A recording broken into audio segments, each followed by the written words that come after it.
What's up, everybody? It's Isaac from Alchemy, and this is episode 31 of the Alchemy Devlog. In this episode, I'm going to go through the new features for dice pools. We call them segmented dice pools internally. I've also got some really exciting marketplace updates, some new features there to show you. I'll also take some time to go through what we're working on now and what will be coming next, and of course give you a sneak peek at what we've been doing with System Builder. I'll wrap the episode up with some questions and answers as always, so stay tuned for that. Let's dive in.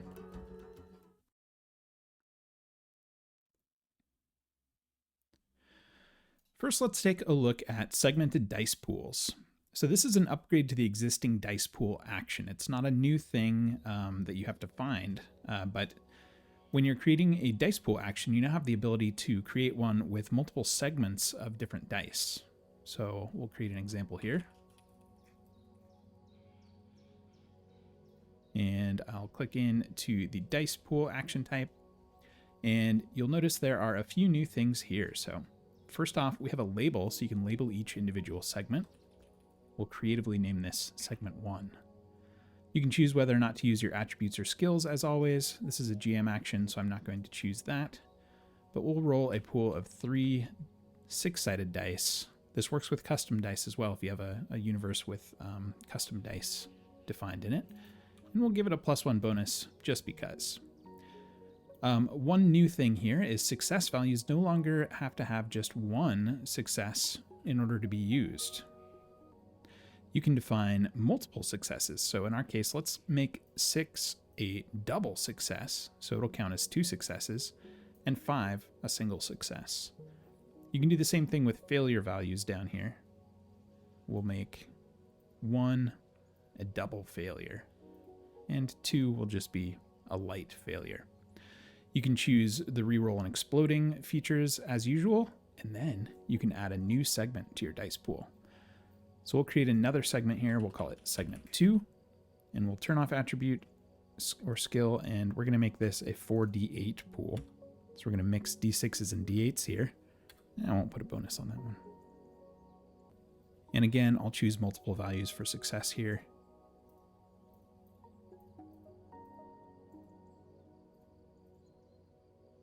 So we've got 8 counting as 2 successes, 7 counting as 1 success, and then 1 and 2 counting as failures, with 1 counting twice. Okay, you could continue on and add more segments with different configurations, but we'll stop there. Now that I've created my segmented dice pool, I will just roll it, and you'll see all of those beautiful dice roll on into that journal card. So it looks like we got 1 success, which I can already tell is this gold 7 in segment 2, and we had 9 failures. What a lot of failures. If you hover over each of these dice, it tells you which segment that die came from. So 4 dice were rolled for segment 1, and 4 dice were rolled for segment 2. And if we click in, we see the details of what all of those rolls ended up being. So segment 1 is broken down here with no successes. We rolled very low there. And then segment 2, we've got 1 success, that 7, which is a single success, and 3 failures, that 1 counting as 2 failures as we defined it, and then the 2 counting as a single failure, and then the things in between there. So this gets us a couple steps closer to several of the features that we need for games like Forbidden Lands and Vampire, and just a bunch of other games. So it's not 100% of the way there for what we need for all of those games yet, but it's a big step forward, and I think it unlocks everything we need for Forbidden Lands. So that's an important title for us that's coming up very soon. Let's head on into the marketplace now and take a look at the new goodies. So we've got a row of top sellers now. You can see the top sellers for the current week. We have a row dedicated Alchemy Enhanced titles. You'll notice some of them are filtered out here because I have purchased some of these things on this account.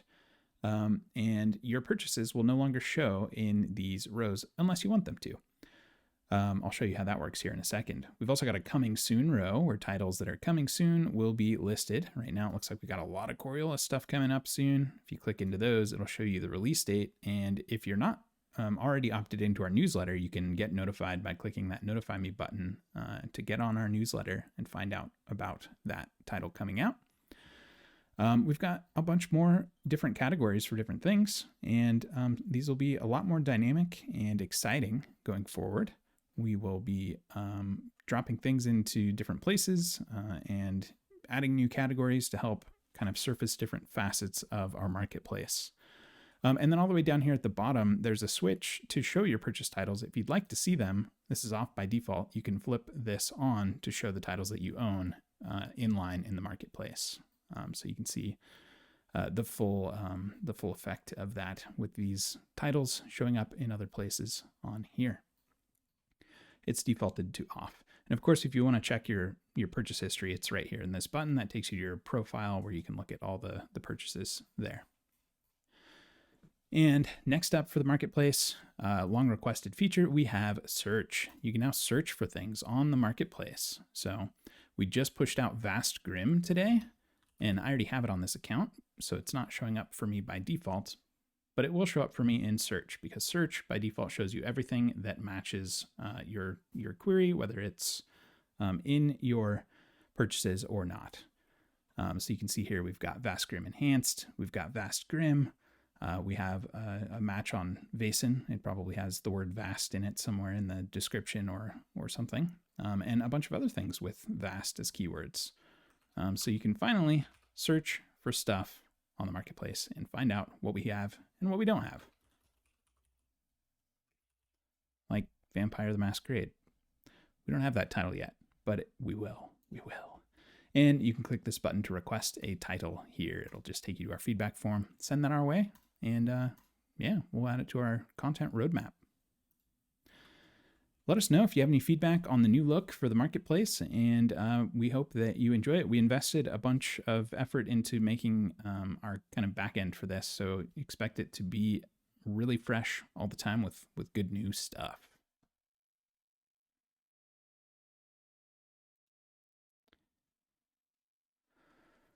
Okay, that's the new goodies for this week, besides bug fixes and other smaller improvements for this episode, I should say. But I've got a lot of kind of secret stuff. Let's take a look at what's new in System Builder.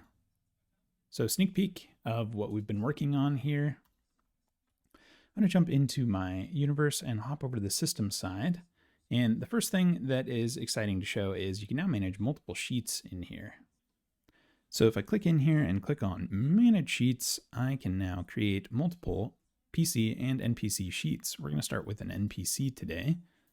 We're going to call it Cool NPC. So this is going to be our Cool NPC template. So we've got our sheet going here with trackers, action, and equipment tabs already on it. That's sort of the core alchemy kit that's on any character sheet. And if I jump over here into edit mode, I can edit the other tabs. So I'm going to make the first tab called character.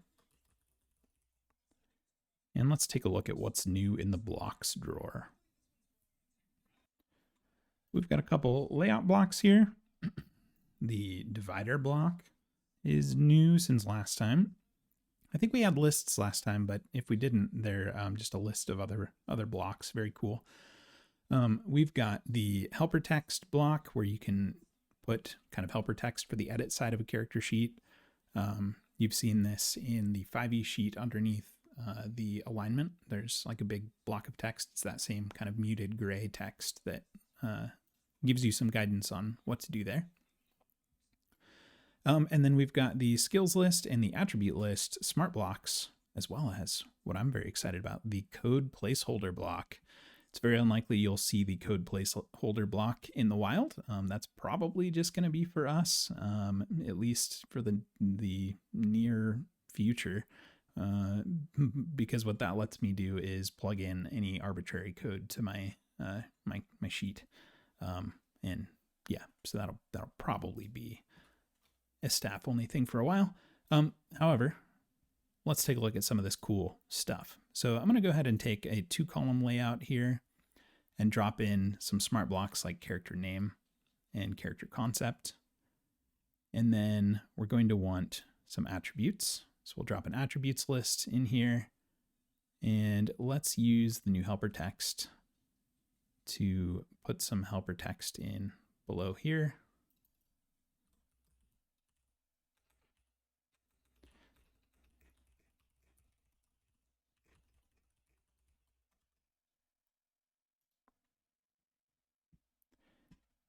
One other sort of new thing this week, this episode, is the ability to edit things on this side of the sheet, making sort of a template here.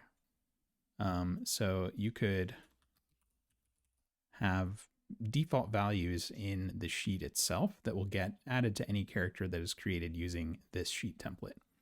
So we'll even start with an attribute. We'll call that one strength, and this one dexterity. And let's throw a couple other things on here to be slightly more exciting. We'll throw a heading.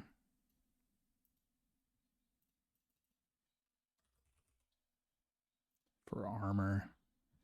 And let's do a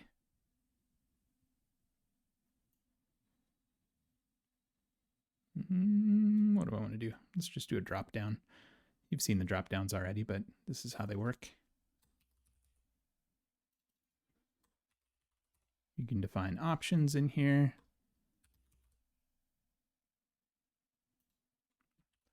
And then those are selectable from this drop down. And you can choose whether or not it allows custom input as well, which in this case, why not? So there's our quick NPC sheet and a template with a few options pre-filled. If we jump out of the system side of this universe and go to the content and head over to our NPCs tab, we can actually put that cool NPC sheet to use here by clicking in and clicking create cool NPC. And it's going to take that template that I had set up for that sheet and give me an NPC with that. We're going to make Bob an acolyte with 1 strength and 2 dexterity. And he uses heavy armor in this case. And of course, you can go in and create trackers like you can with any alchemy character. You can go in and create actions. You can go in and create equipment and get all of this good stuff going for your character. So if I were to go into the system side and create another NPC sheet for a not cool NPC, we can jump in and edit this one. And we'll just quickly throw together something bad.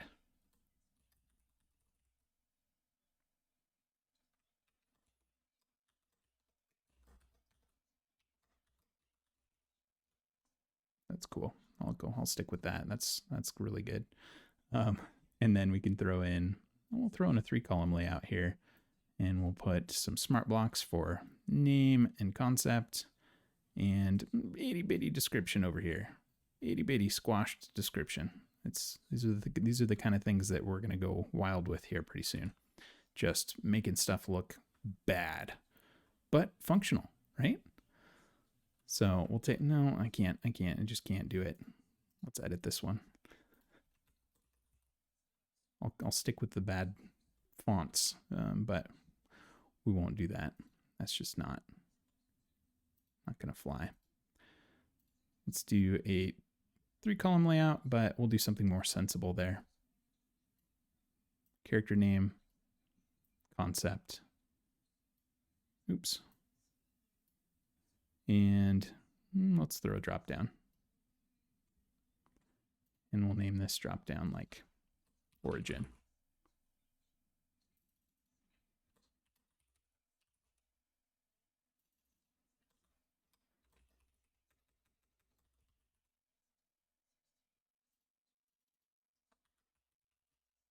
Those don't make any sense, but that's fine. It's all good. So now we have our not cool NPC sheet in addition to our cool NPC sheet. And we can switch between them in here. We can modify them. And when we go out to our content side of things to create an NPC, we can pick either the cool NPC or the not cool NPC if we want to create something not cool. And put the things in to make our not cool NPC. So that capability is coming to player characters next for us. Again, just a big disclaimer in case it's not clear. None of this is live yet. This is just the things that we've been working on internally for a bit. But we'll be making these same sorts of changes to the player character side. You can already manage multiple player character sheets in here. We'll use an exclamation point because that's fun. So here's our player character sheet that we can edit in the same way. And we'll be building a way to create the player characters from that sheet as we're going here in the next week or two. We also have a lot more layout blocks on the horizon. We're working on a horizontal attributes block to be able to put, your ability scores or whatever in a horizontal row, like you see them on, for example, Vaesen has the ability scores kind of in a horizontal row like that. We've got the notion of sheets that are in draft status versus published, so usable, so you can kind of work on things without those things going live to people who might be using your universe. Very important for us in the near term. We're going to be building blocks for incrementers and switches, basic blocks that you can drop in to control those sorts of state, and basically everything else that we need to build the Coriolis ship sheet is coming up next. I think we have everything that we need, but if we come across anything, the ship sheet is going to be our pilot for building with Sheet Builder. So expect that to be coming very soon as we start to bang on it with Sheet Builder capabilities. So beyond this new goodness in the, oh, look at that. Devlog recording in progress again. We're live, we're in it, it's happening. So beyond those changes to System Builder, we also have a couple cool new things coming for you all, like streamer mode. I'm back at it with streamer mode, and I'm going to be doing some work on that here in the next week or two. Definitely excited to get that one out there and get it in use. We still have a few things left to do for tactical tokens and token customization, and we are jamming on these systems. We've got Coriolis, the ship sheet needs to be done, and then that's going to be live, barring any other catastrophes. And then we're going to be all hands on deck jamming through these systems with Sheet Builder to get them out of alpha and into beta as soon as possible so that we can get them to all of you as soon as possible.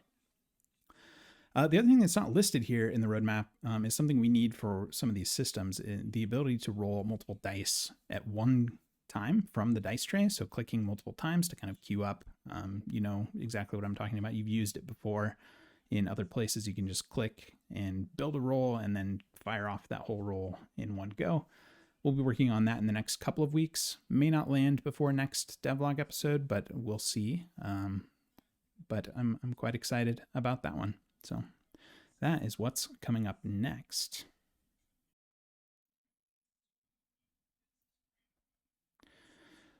Let's take a look at Q&A for the week.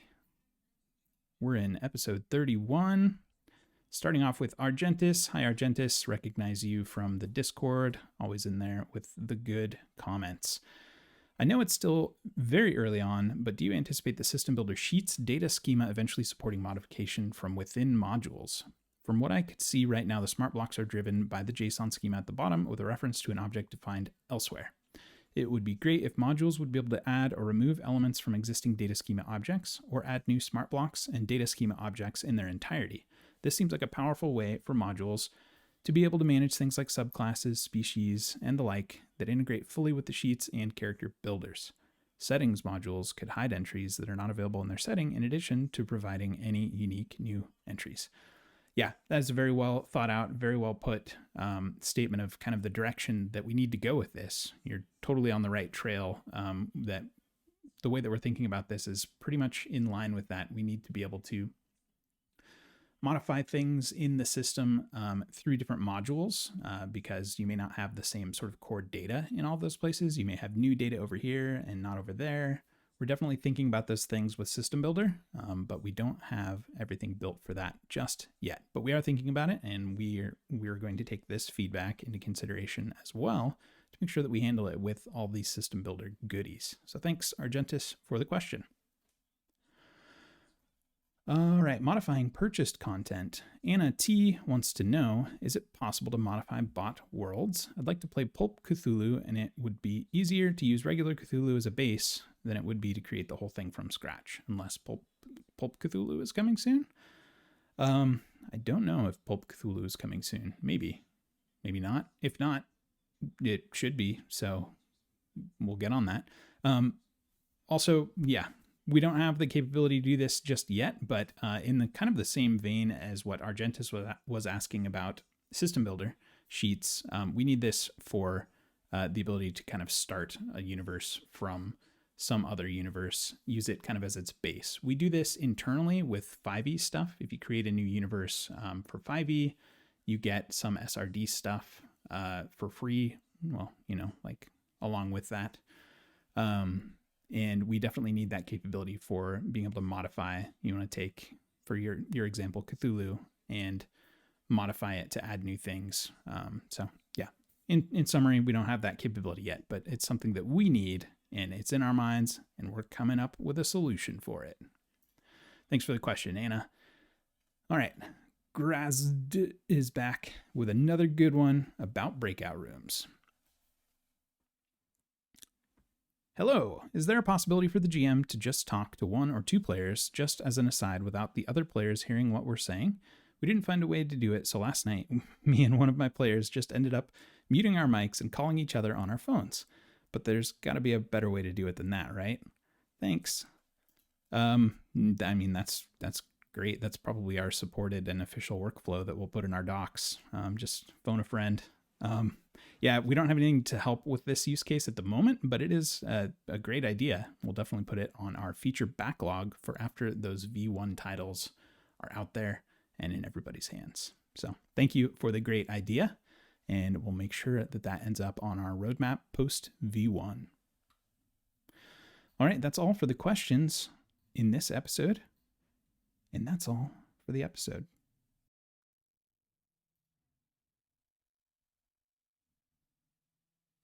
All right, that's all for this episode of the Alchemy Devlog. I hope you enjoyed it. If you did, head on down below, smash that like button, subscribe, ring the bell to get notified, do all the things to feed the hungry algorithms.